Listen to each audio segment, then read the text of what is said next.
in the dying embers of human existence, as the asteroid, a behemoth the size of Texas, hurtles relentlessly toward Earth. The world braces for an apocalyptic end. Deep beneath the bunker, a refuge plunges into the bowels of the earth. Here the chosen gather, their purpose clear, to preserve the very soul of our civilization. The 35 and 70 millimeter prints that encapsulate the magic, the emotion, and the dreams of generations past. These masterpieces, each frame a testament to the human spirit, are carefully cataloged and cradled in the cavernous confines of the bunker. Perhaps there was room for more, for friends and family yearning for salvation, but sacrifices must be made. The movie nerds stand united, the keepers of a flame, promising a future where the art of storytelling endures, transcending the boundaries of time and space. God help us all.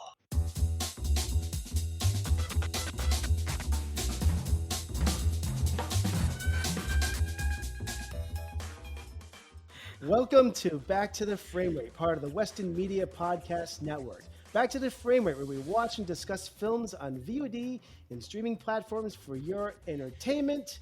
Join us as we watch and discuss films as we are deliberating on whether each one is worthy of salvation or destined for destruction in the face of the impending asteroid apocalypse. I am Nathan Suher, and accompanying me are the extraordinary movie mavens Brianna Butterworth, Ellie Escobar, and Sam Coale. And my first question to all of you, my amazing co-host, who among us is the alpha? B, why don't you answer that question? Oh, gee, it's you, Ellie. All day. All day. Sam? I can hear you. Okay. Nathan, who's the alpha? I'm asking you guys. I mean, I think, like as Sam, you've mentioned, this is a communist podcast, so we are all, it's socialist. We are all of equal standing here, right? Yes, we are. Yes, exactly.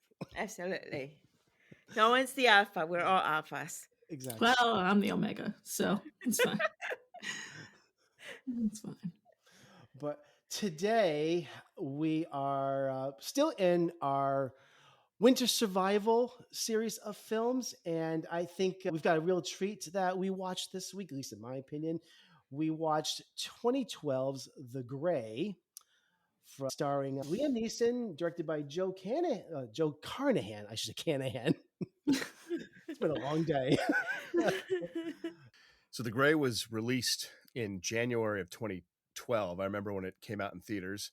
Like you said, directed by Joe Carnahan, who actually also directed Smokin' Aces and 2010's The A-Team. Mentioning The A-Team that Bradley Cooper was in, Bradley Cooper was actually cast in this movie first. And I can't quite remember the complications, but he was replaced by Liam Neeson, which, I mean, I love Bradley Cooper, but in my opinion, that added a lot of, changed the tone of the movie. Mm-hmm. Probably for the 100%. better for me, given that Liam Neeson, gritty gravitas. And I actually didn't know that this is what I hadn't seen it in several years, and watching it again when it was, the opening credits, I saw Scott Free Productions, their, logo, where that kind of like animated crow birds, that guy, and flies off. And I didn't realize that it was a Ridley Scott and Tony Scott production. Tony Scott is actually credited as the executive producer, and which is just fascinating to me because this was before, Tony Scott tragically passed away. So I thought that was really interesting. For me personally, I was thrilled to find out that this movie shot mostly in Vancouver and British Columbia, because with this YouTube show that I do called Walks of World, I'd actually spent a lot of time there the past 2 autumns. And I remember seeing this movie in 2012, thinking how exotic the snowy and the dark landscape looked, and seeing it again this time, some shots literally reminded me of footage that I'd shot. So it was a cool feeling to be like, oh my God, I've actually been to these places now, not up to the heights and the mountains that, they probably helicoptered up to, but like those shots of opening tree lines in the snow where you just hear wolves. There's so many areas like that. It was just fascinating that that's where they shot it, because I had no idea. And let's see here. So here's 5 facts from Yahoo. Says the wolves were made using rained live animals, acrobats in wolf suits, and huge puppet heads operated by 3 or 4 people at a time. Definitely know what those shots were. All these elements doing together famously using CGI. The actors ate wolf stew to get in the zone, which is interesting. But Wolf just stew? Yeah. some Yeah. financial information distributed by Open Road Films and did well. I mean, the budget was 25 million, and that is in my opinion, a high value. 25 million is a low budget, and the production value really shows on the screen. Like the movie looks good to me. Opening weekend in the U.S. just above 19 million, and lifetime worldwide gross was 79,781,695. So I assume it made its money back, did decently well. Not sure what marketing costs were, but yeah, that's just kind of a lot more information, but that's kind of an overview. But Gray, Thank you, Sam. Yeah, and I don't know if you mentioned this came out, I think January 27th of 2012. Mm-hmm. Yeah. yeah, I saw it. I remember seeing it back in the around theater back then. Actually, 12 years ago, almost exactly to this day. Yeah. Dude, right? Oh yeah. Happy 2012, anniversary, oh, The yeah. Grave. in some And ways it feels like, oh my god, has it been 12 years? And then in other ways it's like, yeah, that feels like 12 years ago. Yeah, there was a few years in there that felt like 10 years, you know? Yeah. and cinematography, I don't know if you mentioned Masanobu Takayanagi. Not to mention that, and this may not be right, but I think, if I remember correctly, I think he might have. I don't know if he shot John Adams as well with Paul Giamatti. That might not be accurate. I might be thinking of someone else, so I apologize for that. Correct, but I really love the cast in this. I'm not getting into my thoughts on this yet, but we have Liam Neeson, Frank Grillo as Diaz, Dermot Mulroney, Joe Anderson, Dallas Roberts, one of my actual favorite character actors. Every time he pops up, I one of those recognizable faces you see all the time. Nanzo Anazi and Ben Bray, I think, are the main cast of this film. But yeah. So I have a trailer I'll also play here. So hang on one second. I'll start this. A job at the end of the world. There's not a second goes by when I'm not thinking of you. Going home, guys.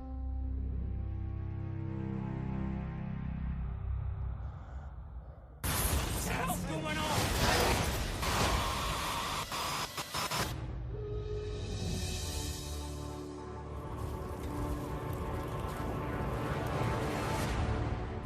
Somebody will find us. Nobody's gonna find us. Not here. We figure out one way is south and we start walking. This will be one of those wild stories you tell at a party. Don't move. Stay right back at him. If we can get to that tree line, we can better defend ourselves. Go! Go! You gotta be kidding. There's a clip from the trailer of The Gray. So we're going to get into our thoughts on this film. After our thoughts, we're going to share our rating, and then we are going to decide whether The Gray is a film that we are going to take with us into our vault to preserve forever, or if it's going to be purged out into the fiery asteroid apocalypse. I think we're going to start with Ellie for this week. Ellie, please share us your thoughts on The Gray. Well, I thought I've seen this film before, and I had not seen this film before. I was getting it confused with another Liam Neeson film, In the Eyes. And having watched the Society of the Snow, and then I had no idea this was about a plane crash. By the way, I was like, "What the hell? Another plane crash? I want to get on the plane." I know. So we're going to take a break from plane crash movies for a while. I mean, really, and I'm just thinking like that.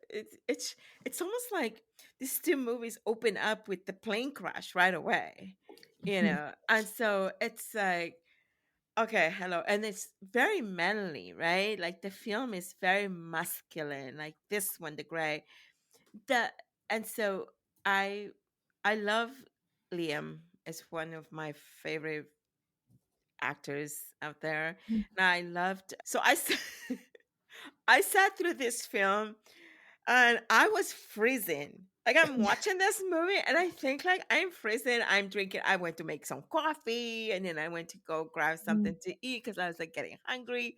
I was getting hungry watching the movie and then I was getting cold watching the movie.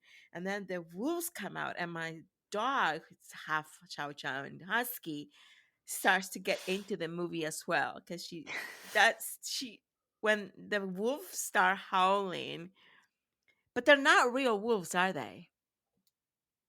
So my dog Right. totally got it right away because she was like, she Smart hears dog. the fierce wolf, ow, and she lifts her head up and she's like, no, that's not a wolf because we think she's part wolf too. So when she does hear a wolf, she actually goes ow too, right? She howls. So I loved the film. I enjoyed every part of it. I love the I I wanted to feel like with the other film, the Snow Society of the Snow. I actually cried and I felt emotional, but I didn't feel emotion with this film. I didn't. I just was like I felt other things. Like I was feeling cold. I felt like I was there in the cold with them. The wolves didn't really scare me, but I loved it. It was entertaining for me. I didn't feel bad for the characters. Like when they died, it was like, okay. I don't know. Maybe it's just me, but I was just like, oh, okay, that dude died. Okay, another dude dies. Okay. Okay, it was kind of gruesome the way they died with the wolf eating them. Do wolves Mhm. even eat people? Do They they? took They they took don't. I no, I think they I mean they took a lot of liberties, and I didn't really look much into this, but you know that the Humane Society and PETA like absolutely lost their shit over this movie, and Uh Yeah. yeah, yeah, Yeah. if anything, I felt bad like for the wolf, even though they were not really a wolf. no, I'm no, feeling bad for the wolf more than I feel bad for the humans, which is really weird. But I just, it's just a bunch of men, hardworking men. They have families and they're just going to work. But I think for me, it lacked the emotion. Even Liam was just there's a lot of macho male testosterone in this film, hmm and I didn't connect to it. I don't know, maybe it's just me being me, but I always like to find something to connect with. And even the spaces where the wife will come in and, she'll say, don't be afraid. I didn't even feel it. Like, okay, so she died. And yeah, so it was, I liked it. It doesn't top the Society of the Snow for me. I think I had a better experience with this film than Ellie. I think this is an incredible film. In many Mm. ways, I think this has no right to be this good, though. On paper, this appears to be a low budget action adventure vehicle for Liam Neeson. But what this film isn't is just another entry into the Liam Neeson oeuvre of action film. The Gray is wrestling with themes of mortality, fear, belief in God versus atheism or agnosticism, and none of these in a superficial way. It's all cleverly disguised in I think a very intense story. The movie is almost unclassifiable in one particular genre. It's not really an action movie because it's very talky in a lot of ways, and it's going Mm. into it's probably going to wear out its welcome if you're looking for a Liam Neeson action film like the ones he's been known for in the last 10 years or so.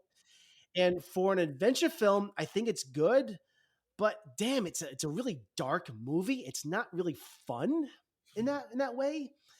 And there are definitely some gory and horror elements to this, but it's by no means a horror film. It's not super scary. So it's really an existential drama about our mortality. And honestly, I'm in awe that this movie even exists. These types of movies are rarely made anymore, but this film I just find to be a treasure. And I do think that it's gaining notoriety as time marches on for because I think this is a very underrated film. I love this. I think this movie is just so unique, and that's all I'm going to say for right now. But I love it. I absolutely love it. So I'm gonna save more thoughts on it after. But let's. So I enjoyed it a lot. I'm with you, Ellie, in the sense that I think Society of the Snow is definitely the superior film. Me personally, I grew up on like sort of 1990s, very like testosterone action movies, and so the testosterone element for me is amusing. And I wouldn't say I relate to all the characters, but I always enjoy seeing tense situations of characters that don't like each other that much, and because they're all like at each other's throats, and so that adds for a lot of drama and tension. I also agree with what Nathan said. I think the script does a really good job, because sometimes with the issues of, is there God, is there no God, what happens after you die, sometimes the movie almost steers into pontificating, or you think, oh God, this is going to get a little pretentious, and then it perfectly pulls back at the right moment with a funny line or a joke, and so it gets those themes in but without hitting you over the head. And so I think it does that pretty well. I will say, for me, and though it wasn't a huge detraction, I thought there were way too many of Liam Neeson's dream sequences and cutaways to his wife. I thought that worked effectively a few times. Sometimes it felt a little sentimental, or sometimes when he's remembering his father and what he wrote on the wall, I almost would have been happy just to hear Liam Neeson talk about it and have a push-in shot on him, instead of cut away to this kind of maudlin sepia tone. Like the flashbacks were just a little bit of a cheesy device for me. Again, some of them were effective. I just thought there were too many of them. But other than that, I mean, I liked it because I thought it had a good sense of visual geography. I liked that they had to escape, they had to get to the trees, they go off the cliff. I thought their survival, I wouldn't, I didn't feel emotional. I wasn't sad when I lost him, but I was entertained in the sense that I was curious to see what happened, who made it, who was going to get through. It was just kind of a good thriller. And that, that kind of jerk that's talking to Liam Neeson on the plane at the beginning, and he's like, I just want to sit by myself. You just know that guy is going to die soon. And you're like, man, this guy's not getting through this movie. Like, that's Joe Anderson, who plays Flannery. Yeah.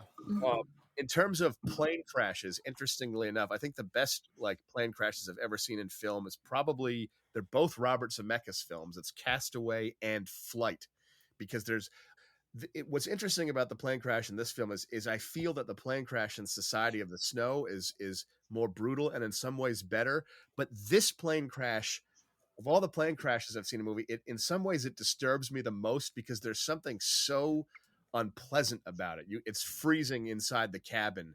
The pilots are getting electrocuted. It's just the plane crash is really grim in this film, and like it really gives me the creeps, and in a weird way gets more under my skin than some of the other plane crashes. I don't know why, but it has that effect. And I will say lastly that I really like Frank Grillo's performance as Diaz, because he is such like a hothead, and he's so like terrified, and he won't admit it to himself, and he's just off his rocker. But he just seemed like a very realistic, like spazzed out person in that setting, and it was interesting to see personality. So I enjoyed it. I don't know if we're doing the star system, but I forgot to, for me, and I would go ahead. I would give it a 3, but it's a little better than that. I'd give it a 3.5, because it takes, like what Nathan was saying, material that should be standard, and yet the movie finds a way to elevate it enough to make it more than its initial parts. So I enjoyed it. I don't like love it. I'm not blown away by the film, but it's a very entertaining movie.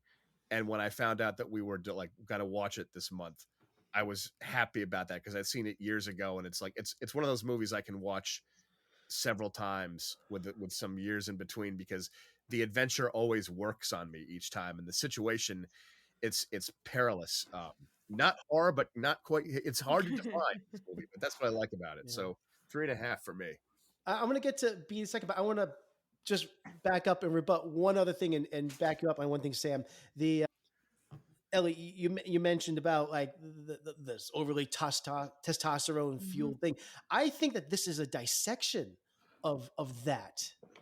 And you've got the Frank Grillo character here, and I think it's setting him up to peel that away, and that's what I think this movie is also doing. It's about God and faith in humanity, but we see that this character who is set up to be this person that says he has no fear, and as this movie goes on, we learn that this guy really is scared as hell, and we are slowly peeling away those layers of him, and that humanity comes through. He is set up as like the antagonist of this movie, but at the end of this, I found myself most connected to the Frank Grillo character than I think anybody. He has the best story arc of anybody in here. So I just wanted to point that out here. I think that this movie has a lot to say about alpha males, and there's a lot going on in this movie. I don't know, but anyways, that's true.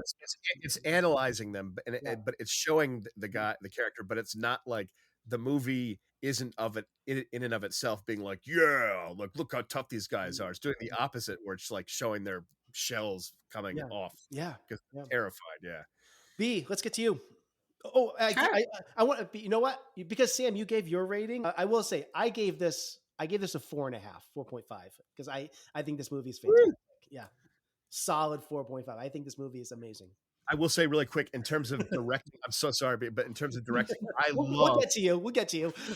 You know what sells the opening shot of that movie, where it's just like a snowy, dark hillside, and you hear the wolves, and it pans through a silent forest. Then there's a hard cut to the petroleum station of like this alien like mechanism society in the middle of nowhere. Boy, does that set the tone, and that's some good directing. Yeah. So sorry, B. I just thought. No, it's fine. I think we need Ellie's star rating. Yeah, because I would say we've given ours. Ellie, what was yours? I wanna like this. I like this movie, but not loved it. It left me with so many questions, and I didn't like the end. So I did not like the end. I wanted more, and it left me with like, what? That's the ending. Anyway, it's a 3. All right. That's still pretty high, Ellie. I thought you were going to go lower, and I wouldn't have blamed you for it. I'm going to be fighting for this one. All right, B, what's up? I'm so looking forward to. Do we have more estrogen in next week's episode? Maybe just a little. Is the bear female? We'll get to that. Oh my god. Yeah, definitely not the week after that. This is right. This is now a plane crash and dudes rock podcast. I hope you all enjoy. By the way, I think knowing that now, Ellie, your suggestion before we started recording is definitely warranted. Oh, thank you. Yeah. No, I'm somewhere in between you guys. I really like this. I thought it was very good. I like when movies are genre movies that they don't try to be overly smart. I like when they don't try to be super philosophical or be something that they aren't. I think if you're a genre movie, I often think leaning into being a genre movie really benefits you. And then you're able to imply stuff without having to say it out loud. And I think this movie rides that line really well. I think they're able to like bring in some great allegory. I thought a lot about Moby Dick while I was watching this. Felt like that. Felt a little biblical, right? This allegory for impending death, but it didn't ever wonder what their internal motivation for wanting to live was, right? We didn't, a little bit we talked about the daughter, who do you want to live for? But it wasn't really like Liam Neeson's wife was gone. It was just the desire to live, kind of like an animal. So I appreciated that for the most part. I did like the ending. Sorry, Ellie. I thought the ending was really good. Yeah, I agree that drives a fine line too. I love what you're saying, because I just want to comment. This movie, if it just steered to the left or right, it could have gone way wrong. Liam Neeson was like, "Come on, God, talk to me," and all of a sudden, like lightning came down and struck the branch and knocked out. It's so bad. Like, come on, man! But it doesn't. It veers close, and you're like, "Please don't." But then it stays the course, and you're like, "Good." Yeah, and around the campfire, they do talk about like what is their motivation, but they're not like, you don't see flashbacks for everyone, right? Mm-hmm. You don't see right, and like it kicks right back into the action. So I think like having that backbone or that like architecture of it being a genre movie really helped it avoid getting too maudlin. And I think, Sam, what you were saying about the flashbacks, I think the score really undercut those. I think it just got so sappy. Yeah. And it was like such a weird tonal shift. I was like not super on board, but I will say the flashback in the beginning with the plane crash where you see the wife suddenly like sucked out of bed and it's the merging of dream and reality. I thought, wow, that more filmmaking like that. Like that was a good one. See, I like that so one. Cool. There's so many times when she was like, "Don't be afraid, don't be afraid, don't be afraid," and I was like, I got it. Also, at some point, you're telling me not to be afraid. I'm a little afraid. Worse. But yeah, I thought it was really cool. I don't know that it's like super successful in breaking down masculinity. I don't know that like masculinity doesn't exist in a vacuum, right? It exists because of the women around it. So when you don't have women in the picture, how much of a full picture are you really getting? I don't know. I don't think it needs to, though. That doesn't take away from it for me. It is what it is. Yeah, so I liked it. I was going to give it a 3.5. I'm on board. And one thing I was going to say, I like visual geography is really important in movies to me, like with the shots or the choice where you get a sense of, and I thought this movie was really good at their route. Like, I feel like I could draw a fake map of like the plane and the woods they went to, and they went down the slope and there was the cliff and the river and they took the river east because they like, I could feel a like 3D like GPS map in my head. And I like that in movies. And this is a totally random comment, but I'll say that Steven Spielberg for me is like the master of visual geography. Way off topic, I'm going to stop at like random comment. Indiana Jones films, every single one of those movies, I feel like I could, if I was plopped in the Temple of Doom or something like that, I could find my way around the place because of the shots and the manner in which it was shown. And that kind of technical visual geography stuff matters to me. And so this movie has nothing to do with that, but I thought it was solid at I was always like aware of where they were going, what they were trying to do. Like, it didn't get muddy for me. And that was a big like plus points for me. I wonder if it's because of like the grueling like filming on location that they did in those conditions and just like finding ways to make it work and make their equipment work and sort of not leave set to set to set to get more comfortable. It have to be like economical. They're like, okay, the insert shot of the tree line, reverse, we're going, okay, here comes the storm. Like, yeah. All right. Great, good movie. Yeah. So I have a couple other. No, I'm not putting it down. I think it was great. It would be. I could understand not liking this one, Ellie. I can. No, I didn't. It's like I didn't not like it. I liked it. I wish there was, having watched the other film before this one, where I got so emotional and I actually cried and I connected to every character in that film. I didn't connect to I didn't connect to any of the characters in this film.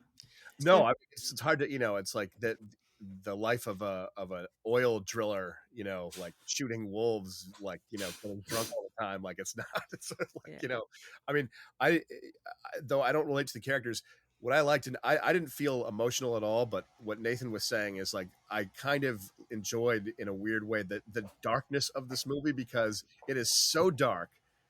And literally it's a movie like without hope in it. Like, there's no hope. Like, it's like, there's no, oh, we're going to make it. It's like, no, worse, death. Like, there's only one moment in the whole movie where they kind of give you a sense that they could be on the right route, where like Liam Neeson discovers like where there's been some trees that have been cut down and like, oh, there's some civilization that could be nearby, and they hear the water. So it's like, that's the only moment I think in the entire movie where I listened to the director's commentary, and they said that they had to give them like 30 seconds where there was like an uplifting moment where the characters felt like, a relief. Like, we're going in the right direction. And that's it. That's the only time in the entire movie where they're like, oh, we're going the right way. So, but yeah, the entire movie, it's just like worse.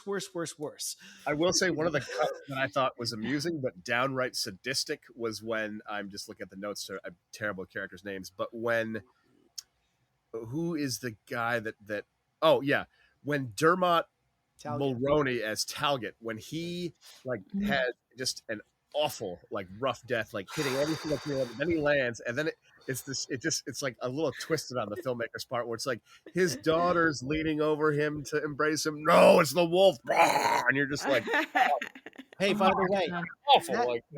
When that whole sequence goes down, that was some incredible sound design. As he is hitting, you can feel that every single back-breaking branch on the way down, the crackling, the pine needles bristling. I love. That was great. That was great. Yeah. That was a great. They did really well too up. with their budget, with like doing, like, you could tell some moments were CG, but they were well, like they blended it into the look of the, like they used their. I just feel like that movie, on screen at least, it really came across that it used its budget well. Like they're clever. Yeah, but to go back, I mean, that's a great. I think this is where I think the movie elevates, because that scene where he sees his daughter, it's an awesome callback to a moment earlier in the movie where Liam Neeson's like consoling one of the people that is dying in the wreckage, and I captured this scene, and I actually want to play it for the listeners here, because I think it's an incredible moment. I know exactly what you're talking about. It's awesome. I do know. So listen to this, everyone. Here we go. You're gonna die. That's what's happening. It's all right. It's all right. Look at me. Keep looking at me. It's all right. It'll slide over you. It'll start to feel warm. Nice and warm. Let it move over you. It's all right. Let your thoughts go. All the good things. All the good things. Yeah. Who do you love? Rosie. She your daughter? Let her take it then. Like, I kind of want Liam Neeson to be with me when I go now. I didn't feel. Sam, you tried your best. Once again, I did not feel emotional or connection to this. I don't know why. It's just so weird. Like, it's maybe it's because it's Liam. There's a level of cheesiness to it. There is, but I bought it. I can't help it. I bought it. I will say this is like being nitpicky, but there's one visual effect shot where I like it in theory better than the execution. They see one pair of wolf eyes light up near the plane, and then they see a whole bunch of wolf eyes, and I like the idea of that shot, but the way, unless there's a slope behind them, it looks like the eyes are like floating. Does it play like Scooby-Doo? Yeah, it's like they're too.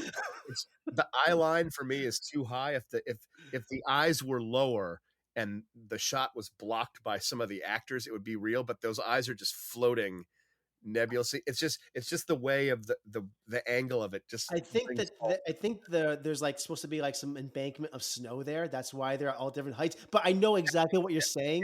Yeah, they're but I honestly, I saw that. It's like that moment where I think of like Hanna-Barbera cartoons where like Shaggy and Scooby-Doo are going off, and they see like the pair of eyes, and all of a sudden there's like 100 of them. It's like I thought of like Pee-wee Herman and Pee-wee's Big Adventure when there's a ton of those eyes, and he turns on his flashlight, and there's creatures around him, and he's like, ah! Yeah, there's definitely some moments where there's some dumb things in this. There's it's a stretch, but that's why I didn't give it a perfect 5 stars. But did anyone else here see the movie Alien connection? I mean, obviously this is a Scott-free production. Tell me if this plot sounds familiar. 7 blue-collar people who work for a large corporation whose mission is to exploit and collect natural resources. When their mission goes awry, they are considered crew expendable as they are hunted down and killed one by one by an unfeeling creature showing no mercy. Sounds like like right on the money. That's honestly, maybe that's why they liked it. Yeah. Them up there like, oh, we can do there's an alien connection, because it's like really. Yeah, Scott-free production too. I never liked Aliens, so there you go. Oh, I love them. But even insofar as an alien, right? Like they're not, like they're not, the humans are crashing their planet. The same thing. Like in The Gray, the humans are in the wild where the wolves are. It's not. Basically. I'm not going to take credit for noticing this. I did some deep dive research on this, but did anyone notice Dermot Mulrooney's cap with a big WY on it? And you can't not think about Wayland Corp when you see that also. Oh, So- no. Mhm. Wow. I did not notice. This could be a prequel to Alien, that I corporation they know. work for. No more alien movies. And Joe Carnahan says he cannot deny that that's what the company is that they work for. By the way, so that I see. I mean, no, I see. It's like the early days of Wayland Yutani. Yeah, I love that. I love That's that. actually, you know what? That's actually, if those movies exist in the same universe, I'm all for that. I like it even more now. I do. Like, I do. it's awesome, man. Like, but I totally random comment and like B, like, I do not mean to single you out. I am fascinated for you to see Alien 3 because I just have a feeling that you will find that movie See it. really interesting because like I can understand avoiding it because I'm like you might think it's not going to be great, but that is a weird, dark, fascinating movie that I just have a feeling that you might like it. And like, I don't know, anyway, I'm off topic, but yeah, Alien 3 is it's underrated, but I will watch Alien. watch it right after Aliens, because if you watch Aliens and you go to Alien 3, it's like the biggest downer and getting punched in the face. But like judging it as a movie on its own right, not as like the third part of the trilogy. If you look at it by itself, it's an interesting. Yeah, I can see that. Oh, you're a fan of Alien 3, so am I. You saw it in the theater. I did not, but that's awesome. I saw it in the theater way back. 1992. So Lethal Weapon disappointed 3. when I saw it, but now I really do like it. There is a cool foreshadowing moment of dialogue, and this is why I just think this movie is just has a great script and so many great callbacks. Otway, Liam Neeson, is attacked by a wolf, and he jokes that maybe he'll turn into a werewolf. And Flannery thinks he's being serious, but he tries to save face and says something like, well, I didn't think it was actually going to grow claws or anything like that. But at the end of the film, Liam Neeson equips himself with those broken glass nips and tapes knives to his hands, and he technically has his claws, which I just love that. It's such a nice touch. And this is why this movie is so smart. That so it many does things lines like in that. It's okay, Nathan. There's other funny lines that I remember. Like I love it when I'm going to keep gushing, Ellie. You're not going to stop me. I know you are. I love it when Frank. One of my favorite lines in the movie is when Frank Grillo is like, "Look around, we're in Fuck City, population 5 and dwindling." I was like, "All right, I love this movie." Oh yeah, well, talk about the philosophy of death. I like the part where Diaz says, well, I hope this is not my last, I don't want to die because my last fuck was like a prostitute that was 53 years old. So like, who wants to go? And, because I still have time to, if you say gay. Yeah. So I'm like, what the fuck? But that's why I feel like the screenplay is really good, because if it had just gone into like pontificating and like we're talking about life and death and there's no humor, the movie would have been Purge. The comedy lines don't undercut the darkness. Yeah. They alleviate it in an amusing manner that makes the movie more fun. And so there's another line that Frank Grillo has when what's the actor's name? The guy who thought that he was going to turn into a werewolf for real? Flannery. When Flannery is like talking around one of the campfires towards the beginning, Frank Grillo is like, man, I wish one of the other guys survived. Or like, it was basically a snub. Like, all the people. I have a problem with this movie. I have a problem with this director because he killed that guy so fast, and he was growing. I mean, he was one of my favorite characters, and he's the young guy. Flannery. Yeah, it's so funny you say that. I hate to say this because I hated him, and when he died, I was like, yes. No, I wanted him. I liked him. I grabbed onto him right away. I was like, a punk. That's my guy. Yeah, but I was like, that's my guy. I want him to live because he's so funny and he's so dumb that I was attracted to that one character. And and there was a part where Liam Neeson says, no más. And I'm thinking, why is he throwing no más in Espanol in the movie? It's because Diaz has a tattoo that says no más on his neck. I'm like, oh, duh. So he's like, no más. I thought he was telling him no more. Like, stop, like no more. And he actually called him by his tattoo name, no más. So I'm like, I love it. he's got that great line when he's like, "Hey, in case the plane crashes, don't put your head in the position because on the Discovery Channel." So, and the other guy said, "Why would you even say that?" And like when I was watching the movie too, I was pissed at him as well. I was like, "What is your problem, dude?" Like, if I'm watching a movie by myself, I fully admit that like I will talk at the screen. I'll be like, "No, don't."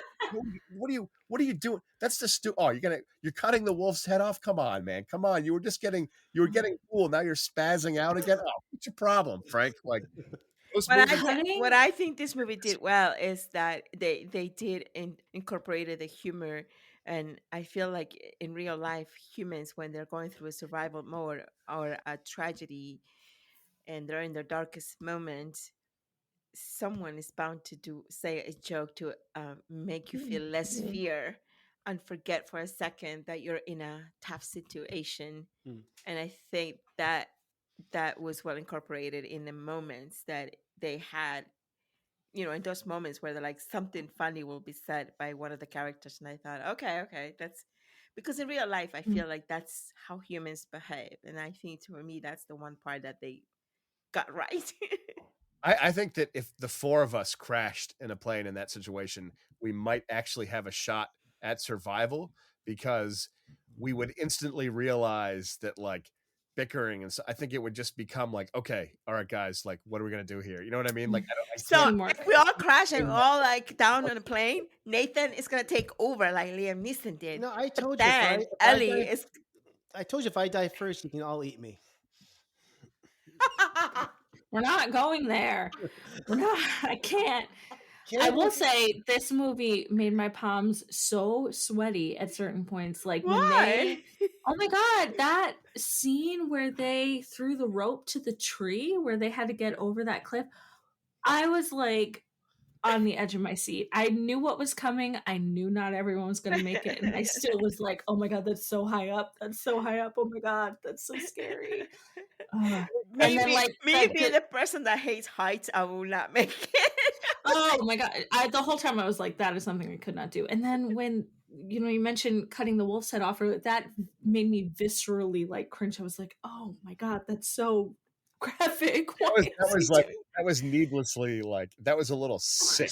You know what I mean? I was like, gratuitous sadisticness in moments of the movie where it's like, well, isn't it true that humans in a situation such as that will eventually become barbaric because they want to survive?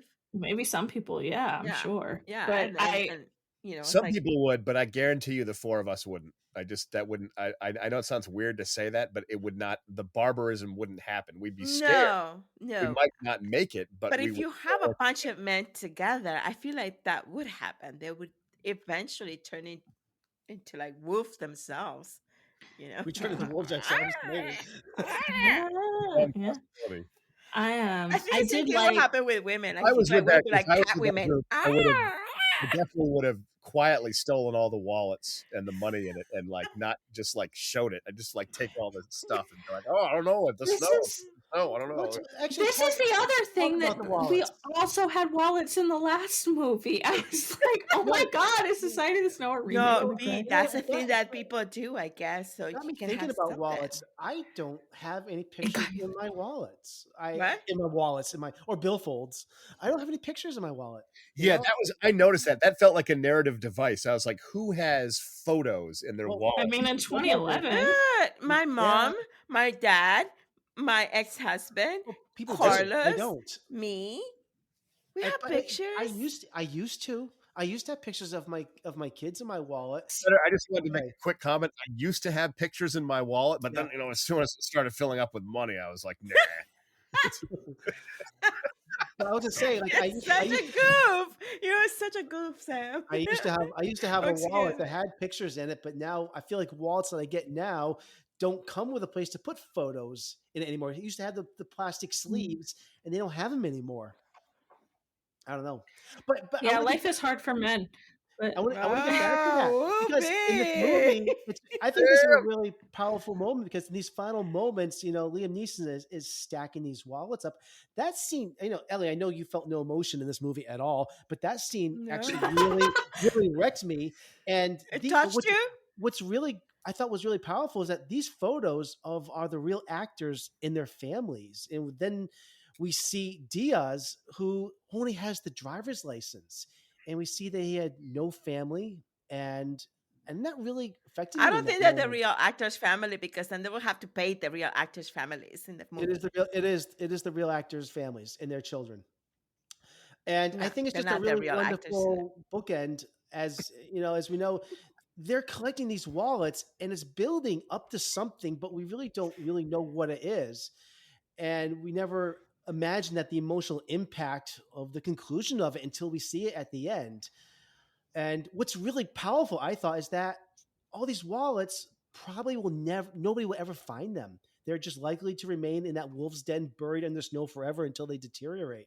So it's, I don't know, it really had an effect on That'd me. be funny though if they did find the wallets, but they found the wallets in like an Ernest P. Worrell movie, and it was Jim Varney, and he like finds the wallet, and he's like, "Rim shot! Look what I found!" Sorry, terrible. Yeah. Yeah, Sam. Who's on board? Anybody want to see that unrelated sequel? Nobody. Yeah. Let's get to our final thoughts on this, and if we're going to save this film or purge it into its the fiery apocalypse. Ta-da-ta-ta-ta-ta-ta-ta-ta. Ellie, we're gonna start. Ta-da-ta-ta-ta-ta-ta. That's my drums. Oh, good. Ta-da-ta-ta-ta-ta-ta. Pretty good. You're, if we're, and you can share any final thoughts if you want with us, and tell us your decision. Oh man, I don't know. It's it's not a bad movie. It's just philosophically it didn't touch me. Emotionally it didn't touch me. Hmm. Adventure wise and and the dark parts did touch me, but didn't scare me. Hmm. Sounds like it did nothing for you then. Which is okay. It's okay. Okay. I was entertained and it made me want to drink coffee because I felt cold inside because I thought I was in the snow with them. Is that good? Yeah, see? That's a good thing, right? Because they brought me into the scene, Hmm. right? And I'm like, oh, I feel you, man. I feel you. How cold it must be right now. And I even went outside after the movie just so I could feel the cold. You know what I mean? Just, Listen, I give it a 3. It's good. It's Liam. I love Liam. That's all I can say. Is it go? Do you Oh, want you want me us? to say to go in the vault? Yes, Mhm. that's what we're doing. Oh yeah, no. No, okay. And I tell you why no, because I like movies that teach me something, that leave me with something, and Mhm. this one didn't. Okay. As you know, I love this film. I don't think it's a perfect film at all. I could probably talk about this for another hour because I think there's a lot. I think this movie is wonderful on a lot of levels. I like the fact that there are no heroes or villains in this movie. I mean, even Diaz, who we've talked, I think more about him than Liam Neeson. I mean, he's initially positioned as an antagonist of this movie, but he is eventually humanized. And I think in a worse movie, he would be the typical bad guy trope, a foil to the group. We didn't talk about this, but where Diaz decides that, all of his injuries have caught up with him, and he decides that his journey is over and he is going to, he's pretty much giving up, and he sits down and he's just going to wait out. And he knows that the wolves are eventually going to get him. And he's going out in his own terms. And he reveals that his name is John. And then Otway, Liam's character, shakes hands with him and says his name is John. And Dia says, "Of course." By it the is." way, John. And here we have, I think, one of the greatest moments of the movie, where we have the two characters that throughout have been at most odds with each other, but in the end, they share the most common thing with each other. And I think just a great moment. I think this movie is full of moments like this, and I think it's elevated beyond what it should be because of this. And also, this movie is giving the middle finger to the notion of God. They are, so many times they are about to, like, there's another great moment where they're about to leave the wreckage, and and it's who's the Dallas, what's the actor's name, Henrik. He says, shouldn't we say something to the about these people that died? And he starts to say a prayer and he invokes God, and Liam Neeson looks around and we look with him, and all we see is this desolate wasteland. There's no God, is essentially what this movie is saying. And and again, at the end of the movie, he looks up at the heavens and he's like screaming for God to give him a sign, and nothing happens. And he says, "Fuck it, I'll do it myself." I just love that we are in this territory of this faith versus atheism, agnosticism, and wrestling with that. I think this movie has so much to say about this, but whether it's effective or not, I think is totally a very subjective thing. I thought it was fascinating. I thought it was fascinating too, and what I was saying before is I liked that moments of humor really add to it. So when he's saying, God, thank you for sparing us, then he pauses and he's like, oh yeah, and please keep that up, by the way.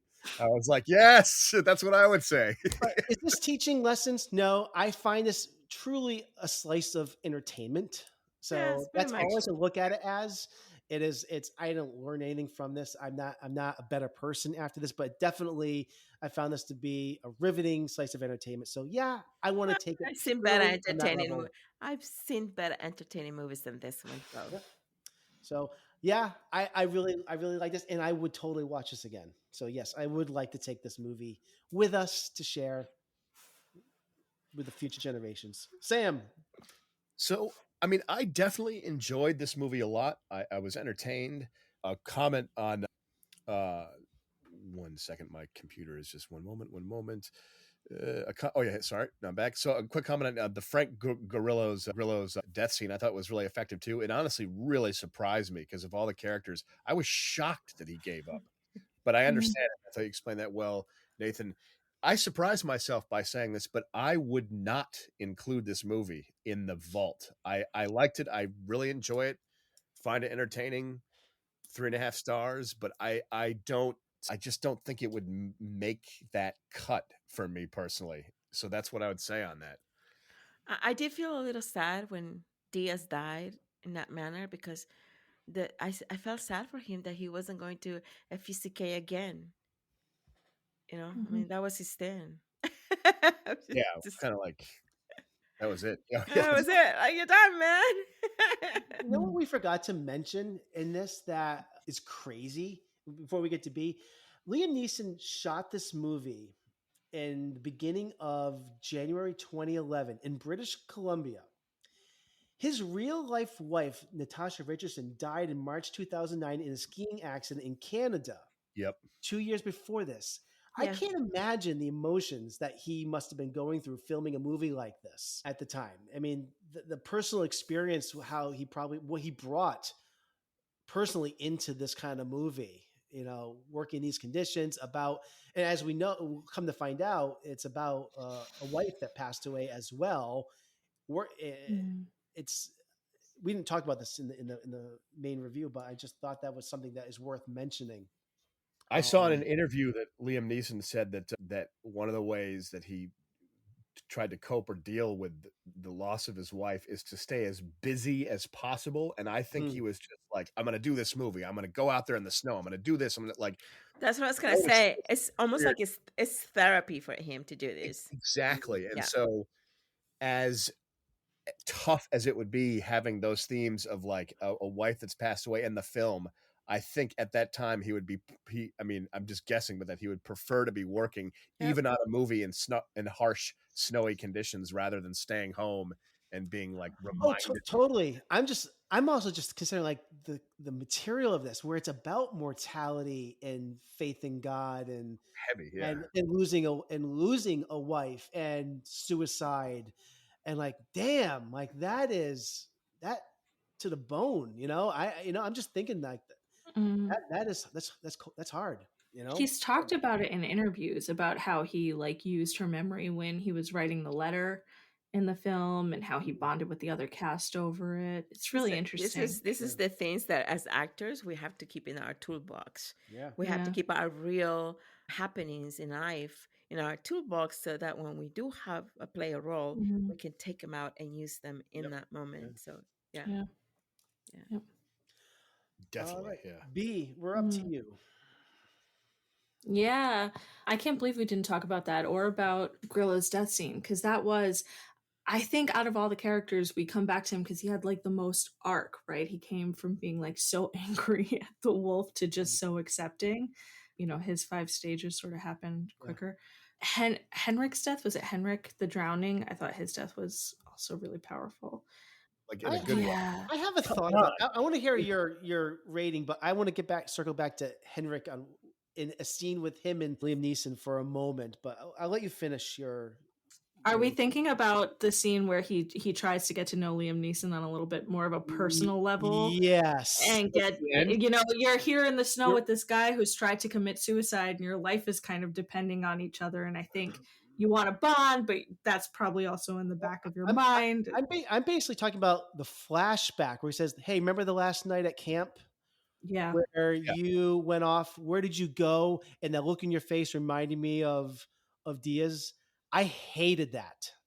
Me too. I hated it. I totally hated it. I thought he was like, it was tacked on. I thought he was prying, and I was like, come on, man. Just like I did not like that moment. Yeah. And something about it, just like you said, it felt tacked on, and also it accomplished nothing because we learned nothing. We already know this information about Otway, and Henrik learns nothing new about it, and then he's taken out moments later.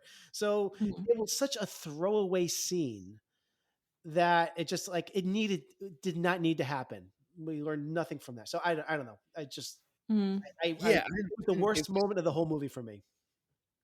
And it was like a weird time for him to bring it up. It's like, well, does it really matter now? Yeah, and he says that, like, I guess it doesn't matter now. Like, well, why do we have to stop and do this? Like 3 minutes of nonsense.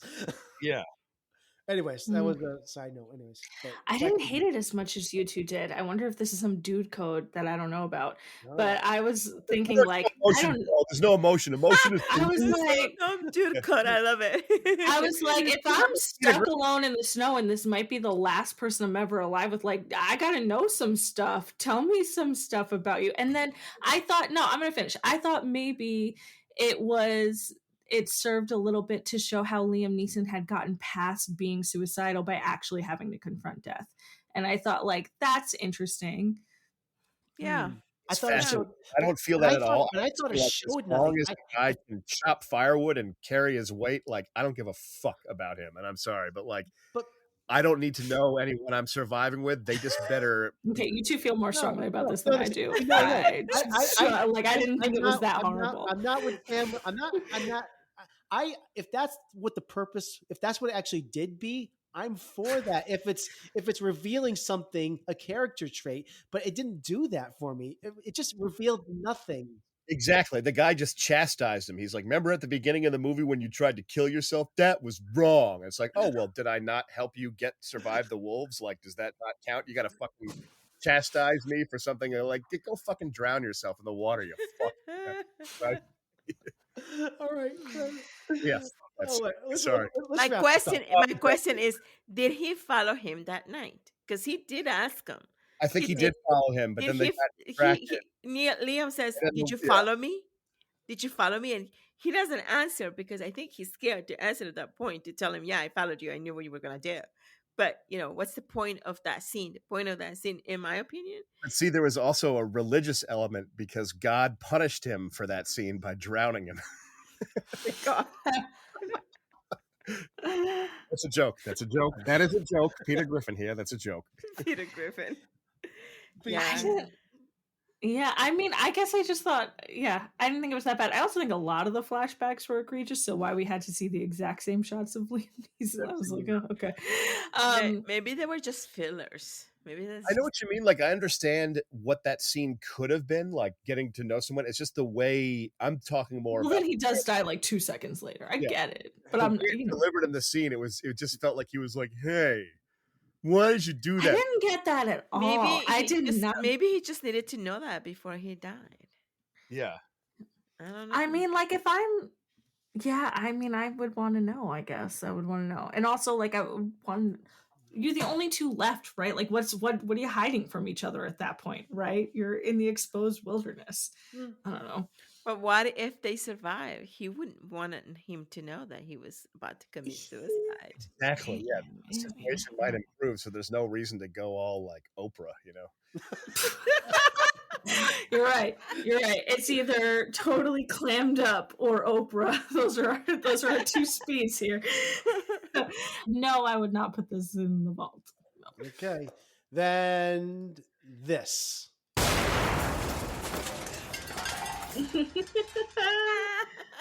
It's gone. Wiped from existence. I feel. I'm not gonna lie. I feel a little sad for it, but I didn't feel strongly enough to put it into the vault. And We gotta be picky with our films, you know. We gotta survive. We gotta be cutthroat, you know. Yeah, honestly. Now there's room for Ernest Saves Christmas. Yes. Oh boy. Gremlins So 2. Ernest goes to camp is better. Gremlins 2 would make for an entertaining review because I think that you might surprisingly like it a lot, Nathan. I would just be fascinated. I think you might. We should just add all the Saw films. All of them. It's one movie. It's one movie. That's something really random and dry and like like English Patient. No, I love that. Oh, I love that movie. What are you talking Rules. about? That would be at the romance. I like the Cider House Rules.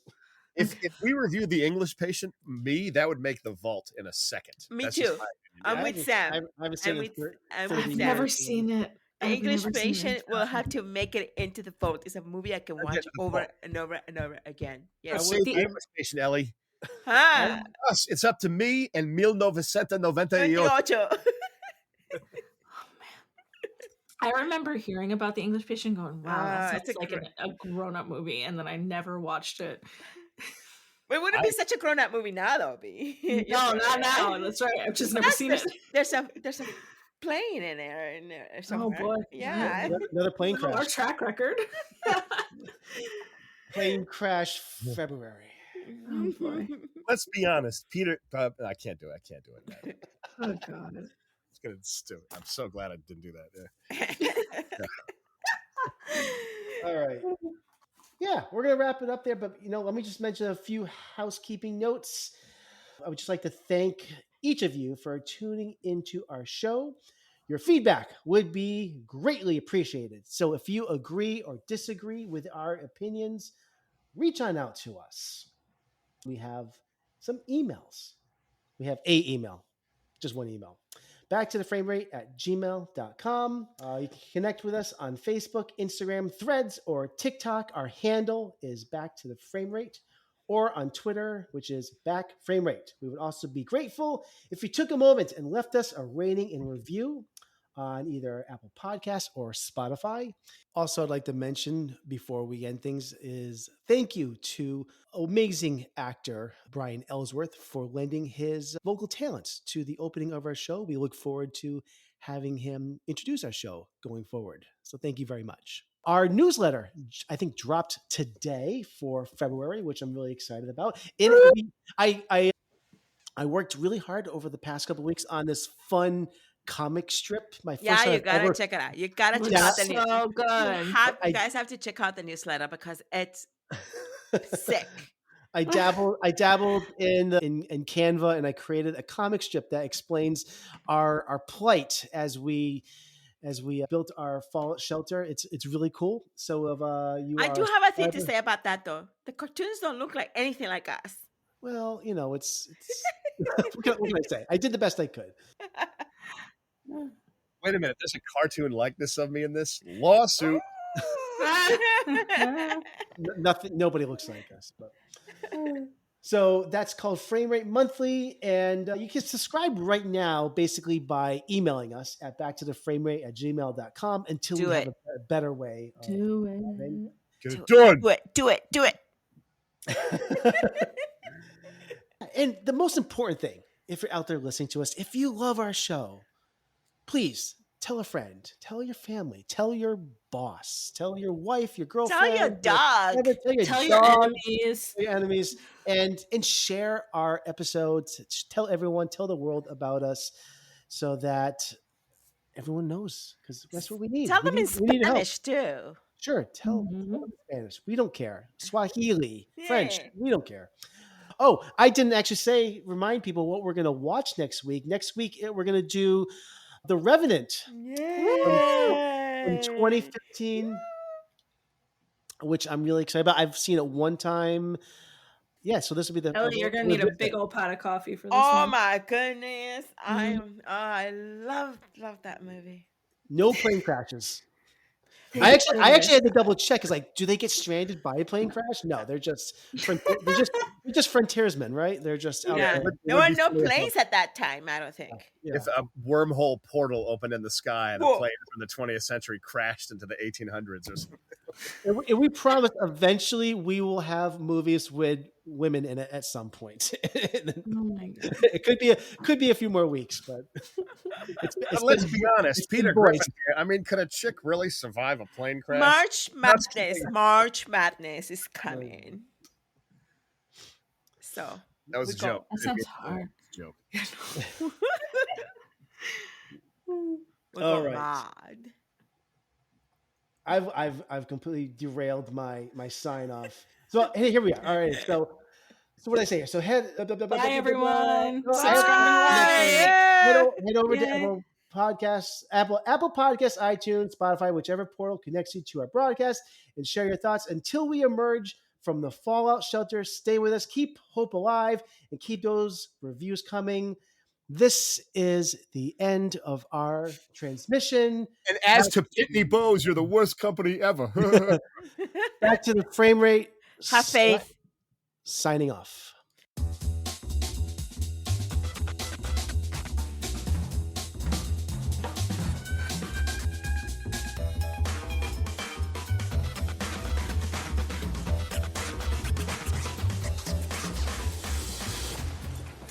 I want you to know it's over.